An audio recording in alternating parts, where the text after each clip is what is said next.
Verisurf 2026 introduces an enhanced planes manager that streamlines workflows involving assemblies, components, and measurement processes that require multiple reference planes.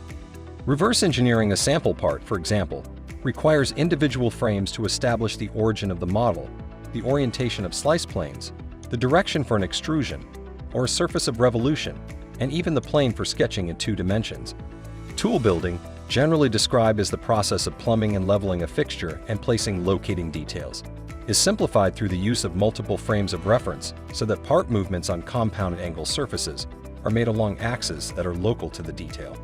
Offline CMM programming benefits from the use of multiple planes, which define how the part will sit on the machine as it's reoriented to measure different faces.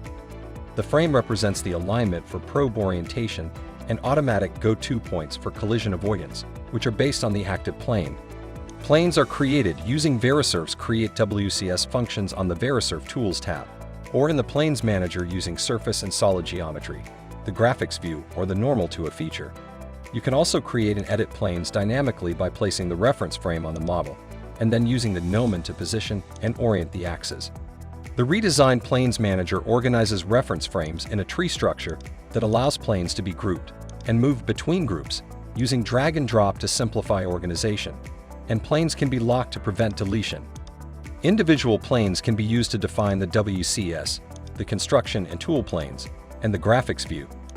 And many of these controls are available through a fade-in toolbar in the graphics window for quick access. With Verisurf 2026, complex workflows requiring multiple frames of reference can be accomplished faster than ever before.